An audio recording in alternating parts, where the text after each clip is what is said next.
ये आकाशवाणी रायपुर है। छत्तीसगढ़ी समाचार बुलेटिन के संग धर्मेंद्र दुबे के जय जोहार। आज के प्रमुख समाचार।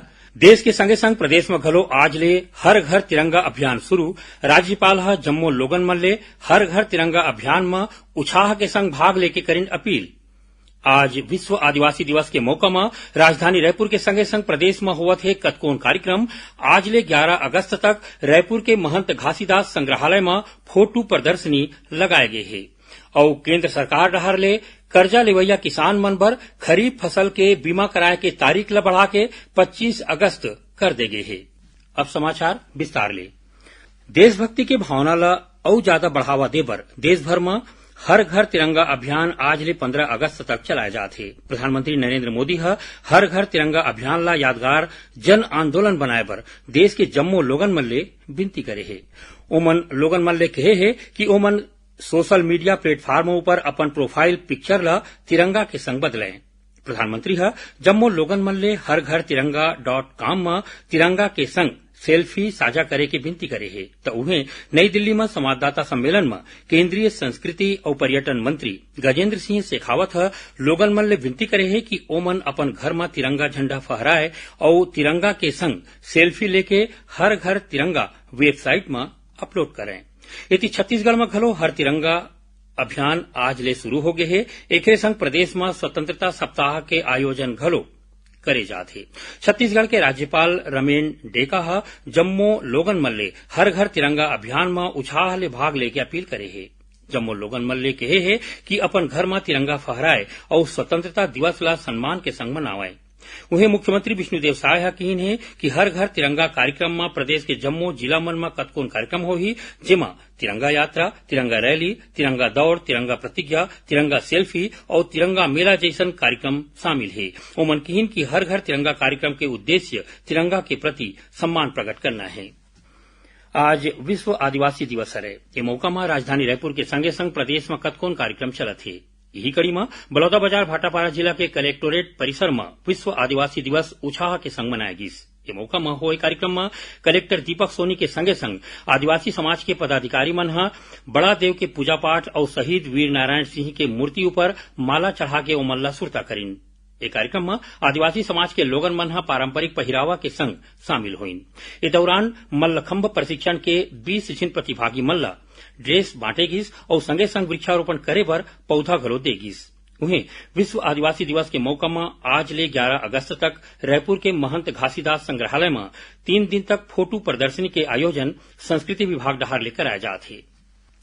प्रदेश के स्कूल मन में शिक्षक मन के कमी ला दूर करे बर राज्य सरकार डहार ले 4000 ले ज्यादा स्कूल मन के युक्ति युक्तकरण करे जाही। ये बारे में स्कूल शिक्षा विभाग उच्च न्यायालय में केवियट खलो दायर कर दे है। युक्ति युक्तकरण के ड्राफ्ट ला मुख्यमंत्री ले मंजूरी मिले के बाद स्कूल शिक्षा विभाग एला लेके काम शुरू कर दे है। दिल्ली के एक कोचिंग सेंटर में हुए हादसा के बाद राज्य सरकार प्रदेश में चलाए जात जम्मो coaching centre, school, college, hostel, अस्पताल, मॉल और सिनेमा घर के संगे संग जम्मो सार्वजनिक और शैक्षणिक संस्थान मन में सुरक्षा जांच के निर्देश दे है। ये निर्देश नगर निगम के आयुक्त और जम्मो मुख्य नगर पालिका के अधिकारी मन ला जारी कर दे गए है। एखर बर शहरी क्षेत्र मन में सुरक्षा ऑडिट समिति बनाए पर कहे गए है। राज्य सरकार डहार ले ऑडिट के काम ला 1 महीना में पूरा करके रिपोर्ट दे के निर्देश दे गए है। छत्तीसगढ़ी समाचार बुलेटिन आप मन आकाशवाणी रायपुर ले सुनत हो। छत्तीसगढ़ के खबर ले है आपके वास्ता और खबर के विश्वसनीयता ले है हमार वास्ता। आकाशवाणी समाचार रायपुर के प्रादेशिक समाचार बुलेटिन के संगे संग हमार समसामयिक कार्यक्रम आप रेडियो के संग अपन मोबाइल में घलो सुन सकत हो। आकाशवाणी समाचार फेसबुक, ट्विटर और यूट्यूब में घलो हावय। हमार फेसबुक पेज हरे Chhattisgarh news on AIR, Twitter handle CGAIR news और हमार यूट्यूब चैनल हरे छत्तीसगढ़ AIR न्यूज। तो अब रेडियो के संगे संग आपके मोबाइल के माध्यम ले हम आप तक पहुंचत हन। छत्तीसगढ़ के हर खबर पर सुनत रहो आकाशवाणी समाचार। अब आगू बाढ़बो बाँचे समाचार को थी। केंद्र सरकार डहार ले कर्जा लेवैया किसान मन बर खरीफ फसल के बीमा कराए के तारीख ला बढ़ा के 25 अगस्त तक कर दे गए है। तो उन्हें जौन किसान मन कर्जा नहीं ले है ओखर मन बर बीमा कराए के आखिरी तारीख 16 अगस्त तक रही। जानवा के मुताबिक प्रधानमंत्री फसल बीमा योजना के तहत पहली 31 जुलाई तक फसल बीमा कराए के आखिरी तारीख राखे गे रहिस। फिर अब कर्जा लेवैया किसान मन बर फसल बीमा कराए के तारीख ल 25 अगस्त तक बढ़ा दे गे हे। राज्य में कृषि विभाग डहार ले चालू खरीफ बछर बर प्रधानमंत्री फसल बीमा योजना के फायदा पाए बर किसान मन ल पंजीयन कराना जरूरी है। एमा किसान मन धान, सिंचित असिंचित, सोयाबीन, मूंगफली, मक्का, मूंग, उड़ीद, कोदो कुटकी और रागी जैसन फसल मन के बीमा करा सकथे।